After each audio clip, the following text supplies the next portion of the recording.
Hola, aquí estamos otra vez. Hoy tenemos a Maider Fernández Iriarte, la directora de Las letras de Jordi, entre otras muchas cosas, y nuestro queridísimo Alberto Valverde, desde Barcelona. ¿Qué tal estáis? Hola, hola Hola, Rafa, hola buenas. Maider. ¿Qué tal? Bien, bien, aquí. Súper contentos de charlar un ratito contigo. Yo Tengo que también. hacer, o hago un poco sirva de introducción para los que no conocen a Maider, el trabajo de Maider. Maider Fernández Iriarte es educadora y cineasta. Tras diplomarse en Educación Social por la Universidad del País Vasco, realizó estudios superiores de realización de tele, cine y vídeo en Stevie y posteriormente la maestría de documental de creación en Pompeu Fabra. A nosotros llega y a la mayor parte del mundo a través de las primeras piezas con el colectivo de las chicas de Pasaic y de obras como Gure Ormek, con la que tuvimos la suerte de tener a Maider en Glasgow, unos días para adentrarnos en su universo y posteriormente con cortos como Love Always y en este caso vamos a hablar de su primer largometraje, de Las letras de Jordi, que llevamos mucho tiempo intentando traer a Escocia y compartir con audiencias Sí, en sí, sí. Escocia. Así que con ganas, el próximo día 31 en el GFT, en el Glasgow Film Theatre, vamos a poder finalmente enseñar Las letras de Jordi. Bienvenida, Maider, qué ganas de charlar un ratito. Sí, Bienvenida. gracias, me hace mucha ilusión. Bueno, Las letras de Jordi, creo que ya cuando estuviste en Glasgow nos comentaste que estaba cocinándose. Y me gustaría pues un poco preguntarte de cómo llegas a esta película, cómo llegas a la parálisis cerebral, cómo llegas a Jordi y cómo llegas a diseñar el enfoque que tiene esa película tan especial.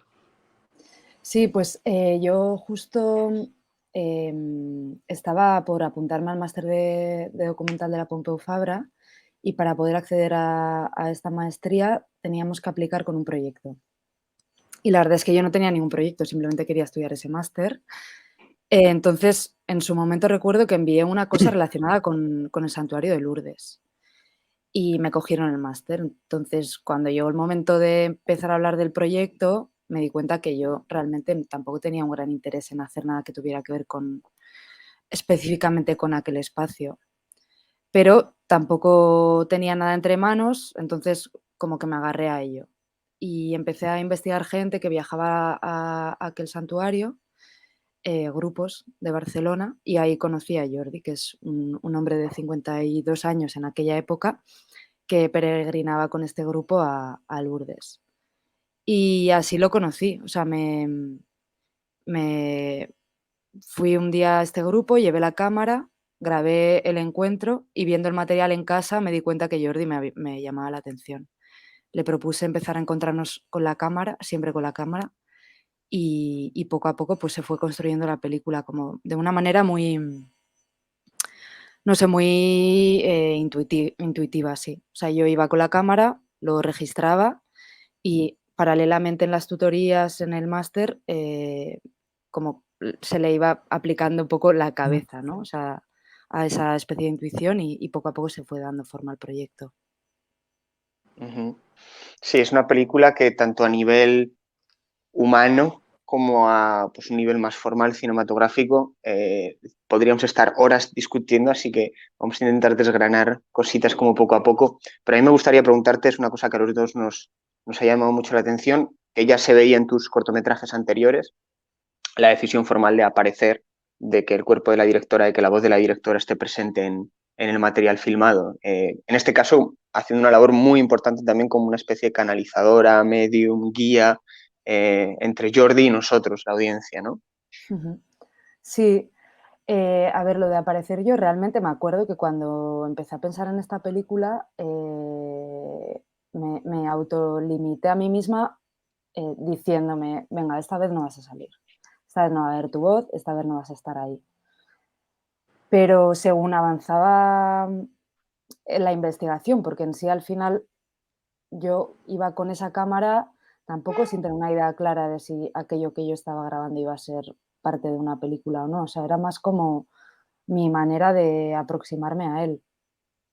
Pero me di cuenta que el valor residía en esa relación, en ese contacto y sobre todo Jordi, al ser una persona que no puede hablar y que se comunica a través de una tabla de cartón con letras, el hecho de que yo hiciera la lectura de sus gestos sobre esa tabla de cartón y que fuese la voz que interpreta lo que él está diciendo a través de la tabla, pues, o sea, evidentemente al final tenía que salir, o sea, era inevitable. Y, espera, ¿cuál era la pregunta que se me ha ido? Sí, no, era un poco sobre la decisión en concreto de ponerte frente a la cámara, de aparecer, Sí, de que el cuerpo y la voz de la directora sirva un poco como guía y como canalizadora exacto.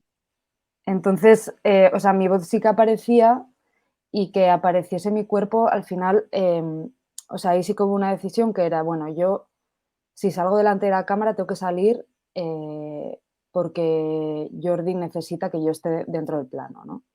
Y es así como intervengo la primera vez en la película y a partir de ahí ya se desata un poco la forma en la que yo voy apareciendo en la peli. O sea, al final, a pesar de que la curiosidad que yo tengo de conocer cómo es su experiencia con la fe y su relación con Dios y cómo él se relaciona con ese mundo místico, hace que nos hagamos amigos. Y yo creo que esa es la gracia de la película, que ves en esa hora, ¿no?, que dura el metraje, dos personas que en un inicio no se conocen y que finalmente pues tienen una relación de amistad Sí, bonita o no, no sé, pero una relación de amistad, sí. muy bonita, una conversación maravillosa. La verdad es que una de las preguntas que tenía era eso, que hay como una historia paralela entre el viaje un poco místico de Jordi y cómo se desarrolla la amistad que tenéis entre los dos. Porque llega un momento en que él puede apuntar una letra y tú ya sabes la palabra. Y luego vemos que Mm. su madre no tiene esa facilidad. O sea, que has llegado a conectar con él de una manera muy preciosa. Y además, bueno, ensanchado ya con ese final que tenéis. No sé si eres tú la que vas llevando la silla de esquí. No, no. No, no, no, no soy yo, Digo, no soy yo. No, madre no, mía, ya. no, no, no, no me lancé ya para tanto, no, imagínate si me llevo a lanzar yo, pero aquello fue súper bonito y de hecho fue casi como una experiencia de cine analógico, porque eh, cuando Jordi me dijo que iba a hacer que era la primera vez que se lanzaba a esquiar, o sea, esto me lo dijo un miércoles y estaba yo allí sola en Barcelona y venga, pues tocarme a un equipo y conseguir a alguien que lleve al equipo en un trineo como ¿sabes?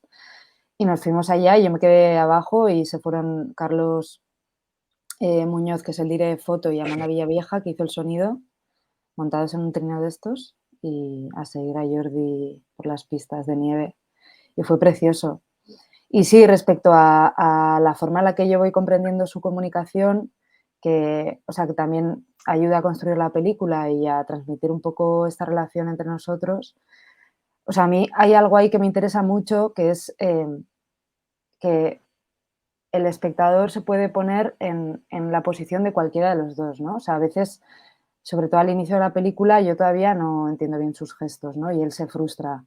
Y entonces vosotros como espectadores podéis estar viendo la película y sentiros empatizar conmigo, ¿no? Que no le estoy entendiendo, o empatizar con él y su frustración. Entonces, me gusta como mucho esa parte casi interactiva. También a veces vosotros igual podéis leer antes lo que Jordi está diciendo y yo no le estoy entendiendo. Y entonces ese juego de comunicación se traslada mucho a las personas que están viendo la película y eso me resulta muy, muy interesante, ¿no? Cómo en una misma situación es como interactivo casi, como que te metes mucho en la peli porque, bueno, quien sabe, claro, aquí está el problema y aquí está mi preocupación, es quien sabe castellano puede entender lo que Jordi está diciendo, el resto no. Entonces, por eso también me parece como un buen experimento escuchar Es vuestro verdad. feedback después y saber qué tal recibe el público de Glasgow la película y cómo la interpreta. A ver cómo cae entre audiencias escocesas. Estamos igual de, Exacto. intrigados. Yo por volver, ¿no? O por recentrar, que lo hemos tocado básicamente, pero al escoger al personaje principal, es un personaje Jordi con parálisis cerebral, algo que nos sorprendía mucho también es que en el trato, en la relación, digamos, documental con el sujeto, entre tú y él, hay una relación muy uno a uno. Se evita bastante una especie de relación paternalista con alguien con esta condición, ¿no? y lo celebrábamos mucho, pero no sé si siempre fue así, si es un trabajo más de montaje, pero nos gustó mucho este no paternalismo al acercarse a alguien con parálisis cerebral. Sí, a ver, o sea, yo creo que seguramente en algún momento caí en eso. Pero sí que también, bueno, lo intenté evitar, no sé, o sea, es complicado es complicado de explicar, o sea, no sabría decirte bien, no hubo como una estrategia así clara de, bueno, voy a hacer esto, voy a hacer lo otro, ¿no? Simplemente era, el planteamiento era, venga, Jordi, nos encontramos una vez por semana, tú pones los límites, o sea, si no quieres continuar, si no quieres responder a alguna pregunta, no respondas. Si no quieres decir la verdad, no digas la verdad. Yo quiero venir aquí y preguntarte cosas y yo no sé, o sea, no sé qué es la parálisis cerebral y no te conozco. Y entonces partía de ahí. Y también él tenía la posibilidad de preguntarme a mí cosas.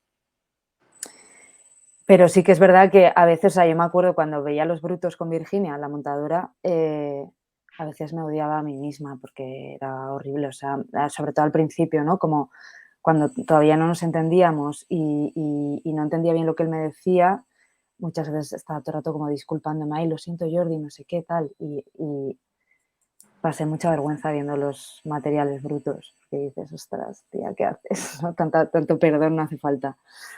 Pero bueno, o sea, creo que según iba avanzando la relación, como que esa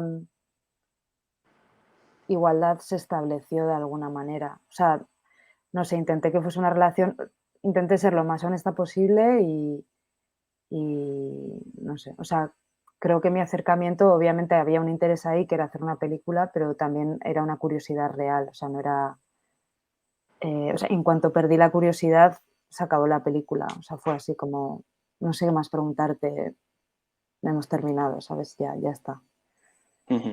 Sí, sí, bueno, pero se percibe, o sea, claramente depende de las personas detrás del proyecto, ¿no? De otro tipo de director se acerca de una manera mucho más quizá a un documental sobre la parálisis cerebral y en este caso lo que se percibe son dos personas que se conocen y una necesidad de unos vínculos y como muy uno a uno, o sea, sin unos Y condicionamientos físicos.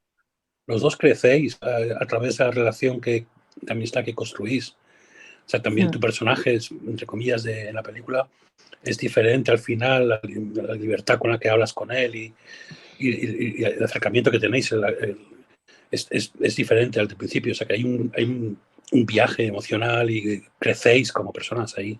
Es maravilloso. Sí. A mí me la vi hace poco otra vez porque ya estaba con esto y me gustó muchísimo. Cuando me enviaron el screener, el Leire me lo envió con mucho ganas y no veas qué alegría. Bueno, Qué bien. la verdad es que la película podemos hablar miles de años, podemos tocar en la canción de Bernadette y cómo entra en la película justo cuando Jordi está viendo a la Virgen de Lourdes, ¿no? Después de ese camino por la Piedra Negra. También podemos hablar de la cámara enfocando ese papel tan básico, ¿no? Pero con las letras equivocadas, además, que le falta la Z, que a Jordi eso no le gusta nada. Pero luego sí, sí hay una parte de planteamiento que tú quieres explicar, ¿no? Porque la importancia de lo básico, lo mínimo que es necesario, ¿no? Para una comunicación. Es algo así. Sí, sí, o sea, toda la primera parte de la película, o sea, hasta el minuto 10 o así, Jordi no aparece, no vemos su cara, ¿no? Empezamos con la tabla. Y esto claramente es una decisión formal. Y de hecho fue o sea, tanto en el planteamiento de grabación como en el montaje fue así. O sea, yo los primeros días, en los primeros encuentros, solo grababa la tabla. Y luego en montaje se mantuvo esa propuesta porque, a ver, o sea, al final es fácil que este tipo de películas generen cierto rechazo. Y o sea, es así. Puede generar rechazo porque puedes pensar, ya estamos viendo otra vez una película paternalista sobre parálisis cerebral, o puede generar rechazo porque tenemos delante de nosotras un cuerpo, no normativo, bueno, que puede no darte ganas de ver. Entonces, claro, yo cuando conocí a Jordi, el potencial que vi en él fue como este deseo de querer comunicarse, de querer conocer a gente. Y claro, o sea, nosotras cuando queremos conocer a gente lo hacemos a través de la comunicación. Y es una persona que no puede hablar y es una persona que no puede moverse apenas. Entonces, presentarlo a través de la tabla, que es su medio para llegar a los demás, era la forma también de que quien puede sentir más rechazo, si ya ha llegado hasta dentro de la sala, porque también puede no llegar y nunca ver la película, ¿no? Pero si ya te has sentado, que puedas comprender el esfuerzo y sacrificio que él hace por poder comunicarse y así conocerlo. O sea, tienes 10 minutos para comprender más o menos quién es Jordi. Y cuando ya estás, ya te cae bien, ¿no? Ves su cara y ya no existen todas esas limitaciones que son prejuicios que podemos tener a priori. Entonces, por eso se va construyendo de esta manera la película. Y también por eso es interesante como, o sea, creo que puede ayudar en ese inicio verme a mí cometiendo errores, ¿no? O buscando la Z o intentando adelantarme porque no tengo paciencia a lo que está diciendo y fallando porque realmente él no me quiere decir lo que yo le estoy diciendo que está diciendo y cosas así. Entonces creo que todo eso ayuda a que tú puedas meterte en él, o sea, y conocerlo y querer acompañarlo en el viaje y en lo que es la película. Y luego respecto a lo que comentabas de la canción de Bernadette, claro, o sea, Jordi, yo no soy una persona creyente y a pesar de que tenía mucha curiosidad por conocer la experiencia de Allen, que me parecía que vivía de forma auténtica la fe y que de hecho él me había revelado como que había tenido experiencias, no sé, casi místicas, ¿no? Y entonces en la canción de Bernadette, en ese fragmento que montamos en la película, es interesante cómo, bueno, pasan cosas mágicas, ¿no? El agua fría está caliente, cosas así. Y entonces, bueno, me da pie, yo creo, en ese momento da pie a poder comparar y hacer entender cómo vivió esta santa su experiencia y la de Jordi, y también a mí, pues, a posicionarme y a decirlo de forma, bueno, como a poner mi opinión sobre la mesa, ¿no? O mi sorpresa ante su relación con Dios. Qué bien. Sí que funciona muy bien el presentar a Jordi de Sara y es muy original presentar a un personaje en una película. Que llega el momento en que quieres verle ya porque ya te está gustando lo que está diciendo y todo eso. Para mí funciona de miedo, vamos, como espectador. Pues no sé, Alberto, ¿qué quieres preguntarle? Sí, a mí hemos hablado antes de, digamos, un proyecto que necesita de una intervención extra de la directora, pero me parece que sobre todo a la hora de llegar a la película final y a la mirada final, se me hace muy necesario también la gente que te ayuda alrededor, ¿no? Y en concreto quizá esta labor de Virginia García del Pino en el montaje, ayudándote y con esa otra mirada. No sé cómo ha sido, sobre todo a la hora de tener esta película final, trabajar con Virginia. Sí, a ver, la verdad es que trabajar con Virginia siempre es un lujo porque es una tía súper lista, muy inteligente y ve más allá. Y bueno, yo creo que siempre es bueno cuando has estado tan adentro en una película y tan implicada que pueda existir la figura de la montadora para, bueno, para sacarle como brillo al material que tienes. Y Virginia me ayudó mucho a eso, como a aceptar mi presencia, a reconocer el valor que ella hacía en el material de esa relación de amistad que quizá yo, o sea, a pesar de que sabía que era importante, me generaba como más pudor. Entonces, la distancia que ella me proporciona a través de su mirada para ver el material de otra manera fue súper clave. Y sí, o sea, y el proceso, la verdad es que Virginia es rapidísima. Fue muy rápido el proceso de montaje. En un primer momento hicimos un montaje de 20 minutos para el MECAS de Las Palmas, que es como un encuentro de proyectos que están en proceso. Y ahí me acuerdo que pusimos como las bases del proyecto, que fue esta parte de la presentación de Jordi. Dijimos, venga, vamos a ser lo más radicales posibles, como vamos a probar lo más complicado, lo que consideramos que puede ser más difícil para el público y a ver qué tal entra. Y fue genial poder hacer eso, poder mostrar los 20 minutos iniciales de la película.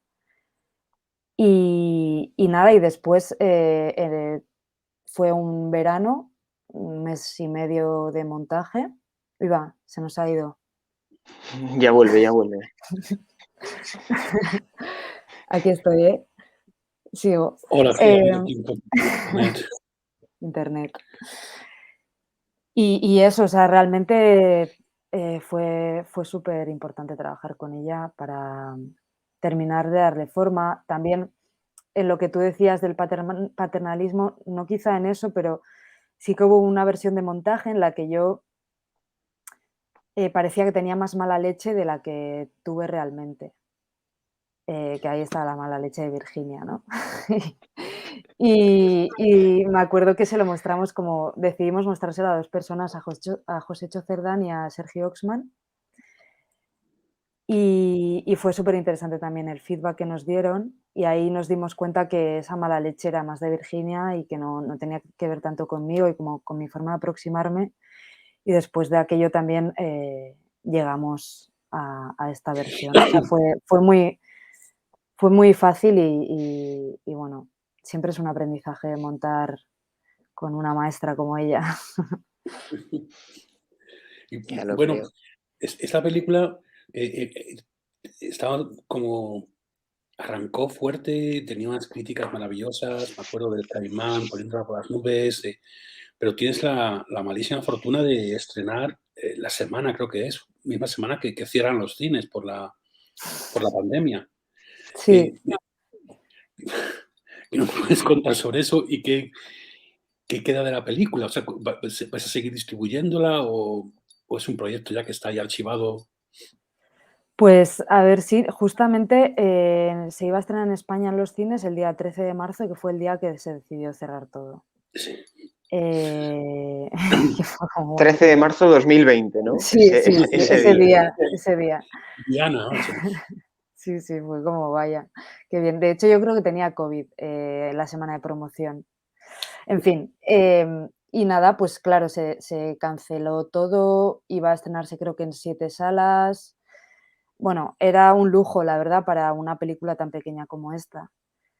Se retomó el estreno en julio, pero volvieron a haber restricciones y entonces se canceló la mitad de, pues iba a ser en Cataluña, al final no.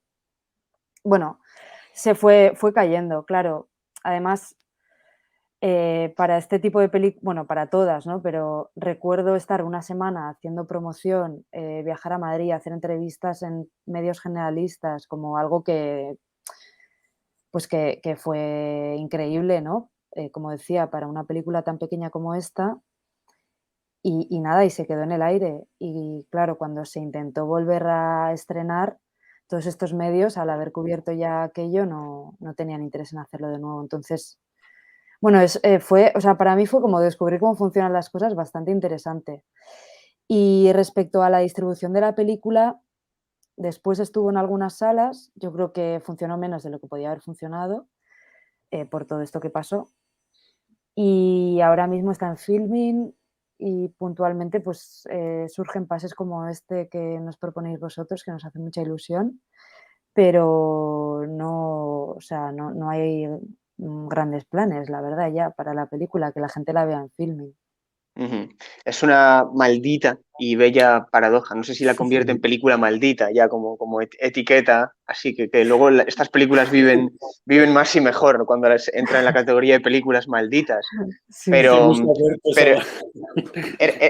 era paradójico, ¿no? Una película en la que queda claro o que una de las potencias en el corazón de la película es esa necesidad de los humanos de los vínculos, de total. acercarnos, que digamos que se estrena con este cortocircuito de vínculos, ¿no? Que han sido 2020, 2021, 2022, que hemos estado así como se nos han cortocircuitado la manera en la que nos relacionamos.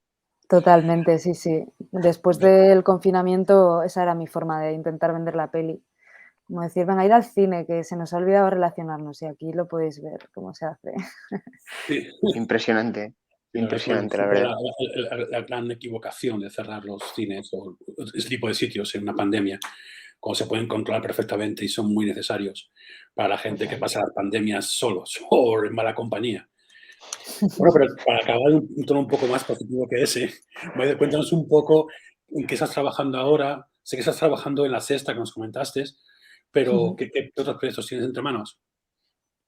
Pues justo la semana que viene, sí, no, la que viene o la siguiente estreno un corto que se llama Fe en Málaga, que es un ¡Olé! Sí, poco... lo vi en tu Facebook. Alberto, no te enteras, tío. No me entero de Alberto, nada, te has pero bueno. mudado y ya no estás conectado. No, pues o sea, de hecho, nace un poco a raíz de toda la investigación que hice con Jordi en un momento de crisis de la película, que decíamos, ostras, esto no se sostiene. O sea, empezamos como a pensar en otra posible estructura y esto con Virginia, ¿eh? O sea, en medio del montaje fue como, ay, no, de aquí no sale nada. Y empezamos a abrir las posibilidades de la película y entonces me puse a investigar sobre un comité médico que hay en Lourdes que se encarga de analizar las curaciones milagrosas que suceden en el santuario. Y intenté acceder a este comité, estuve a punto, pero al final rechazaron mi presencia ahí. Pero yo seguí con la idea y al final, bueno, parte de esta idea, la película es un encuentro entre 8 médicos de diferentes especialidades que analizan un caso de curación y a pesar de que, o sea, la película se construye alrededor de una propuesta y una puesta en escena totalmente de ficción, pero la participación y sus opiniones son reales, es lo que ellos opinan y se construye alrededor de eso, como de la idea de cómo se puede analizar algo que no tiene explicación desde el punto de vista médico. Y Wow, eso... Sí, perdón. Wow. perdón, que se corta. Es una pena que no estemos en Málaga, pero bueno, estamos deseando, cuando se pueda ver, por favor enviarnos el screener, que estamos deseando verla. Claro, sí, Para sí. mí es final feliz porque yo suelo tener el radar muy puesto, pero es como una bella noticia que desconocía y acabo la entrevista como de subidón. Bien. Sí. Bueno, pues sí que tenemos que acabar para dejarlo esto un poquito manejable. Maider, es un placer verte. Vamos a usar la foto que tenemos tuya dentro de un taxi británico Perfecto, conduciéndolos. me ¿Te encanta, sí, sí. acuerdas? Mira, Me creo que acuerdo total. no sé si puedo hacer extravaganza. Aquí no se me permite. Tengo que darle la vuelta de manera manual, ¿no? Ah, mira. ¡Ostras! Sí. Glasgow No, pero Taxi. hay una que sale ella dentro, que sale como que la dejó la taxista a conducir. No a conducir, pero ponerse en la rueda. Sí, Bueno, sí, La sí, tengo sí. también. La Me tengo encanta. también. La tengo también. mira, Esa, ahí. Esa. Vámonos al cine. la directora te lleva a su película, es que sería estupendo, vamos. Maide, pues Genial. un abrazo enorme, una alegría enorme de hablar otra vez contigo, deseando que todo se arregle un Igualmente. poco, se normalice la situación un poco más y volver a tener por Escocia y desde luego deseando ver cómo reacciona el público escocés a las letras de Jordi el día 31 de marzo en el Glasgow Film Theatre. Ya me A las 6. contaréis. Sí, sí. Qué bien, qué ganas. Nada, Y muchas avisa cuando gracias. vengas por